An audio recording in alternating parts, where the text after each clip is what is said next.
A ver, vamos a entrarle.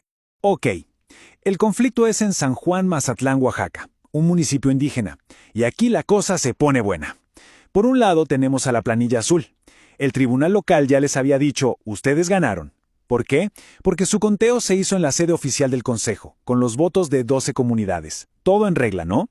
Pero, por otro lado, aparece la planilla roja diciendo, un momento, los verdaderos ganadores somos nosotros, y sacan su propio conteo, hecho en otro lugar. Su argumento era que había tanta tensión, tanta violencia, que no pudieron ni acercarse a la sede oficial para entregar sus boletas. Y su conteo no era de 12 comunidades, sino de 26, más del doble. Entonces, ¿a quién le creemos? ¿Cuál conteo era el bueno? Y aquí es donde la discusión se pone de verdad profunda. Ya no se trataba nada más de sumar votos y ya. No. Se trataba de entender qué estaba pasando realmente en esa comunidad. Aquí entra la magistrada Eva Barrientos, y ella propone ver las cosas de otra manera. Dice, oigan, el conflicto es más profundo. Es una realidad comunitaria fragmentada. Debemos reconstruir la voluntad de la comunidad. O sea, para ella no era una simple pelea de a ver qué acta ganaba. Era una comunidad partida en dos por un pleito. Y su propuesta fue, literal, juzgar con una perspectiva intercultural. Su punto era este. Las reglas, las leyes formales, no pueden simplemente ignorar lo que la gente está viviendo. Hablamos de una comunidad indígena con un historial de conflictos, donde había tensión y miedo. Ella tomó como prueba 14 actas de las comunidades. Ojo, escritas en español por gente que habla mije. Y para ella, esas actas eran la prueba del miedo que sentía la gente. Decía que si les pedían pruebas súper formales, como si nada pasara, era básicamente cerrar los ojos a la cultura y a la historia de violencia de ese lugar. Ok, suena lógico, ¿no? Pero aquí viene el gran pero. ¿De verdad había pruebas de esa violencia? Y es justo en este punto donde los magistrados, no se pusieron de acuerdo. La magistrada presidenta Roselia Agustillo dijo, a ver, un momento. Su punto era muy claro. Si dices que hubo violencia, tienes que probarlo. Y aquí es donde la cosa se complica. Por un lado, sí, estaban esas 14 actas de las comunidades que decían que el consejo había sido tomado o hasta secuestrado. Pero por otro lado, ¡boom!, tenías informes de la policía y de un delegado de paz que decían, aquí no pasó nada, todo tranquilo.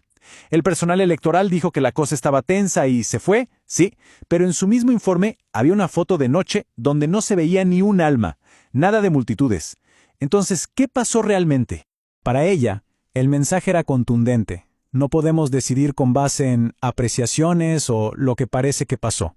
Se necesitan hechos probados.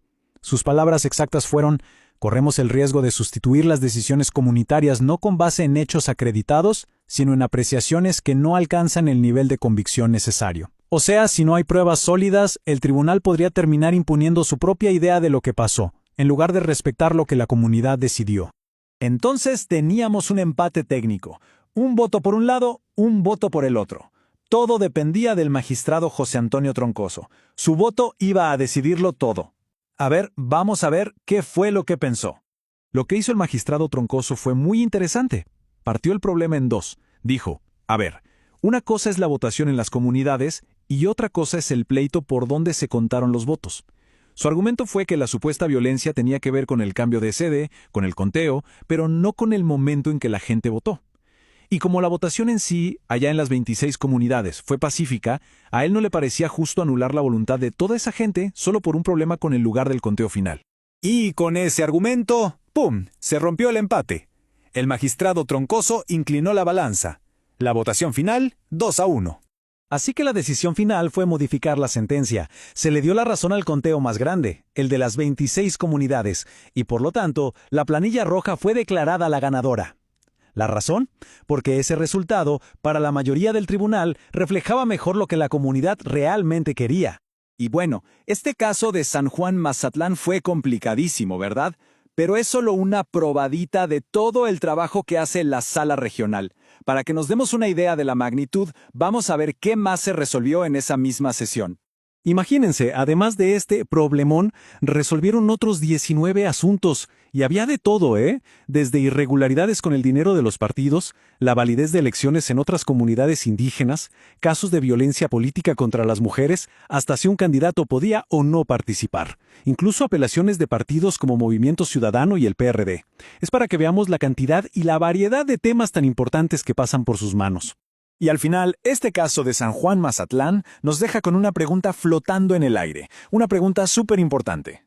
¿Cómo le hace la justicia para equilibrar las reglas, lo que dice la ley al pie de la letra, con las realidades tan complejas y tan distintas de cada comunidad? Es un equilibrio súper delicado, sobre todo en un país con tantas culturas diferentes. No hay una respuesta fácil y es un debate que, seguro, va a seguir por mucho tiempo.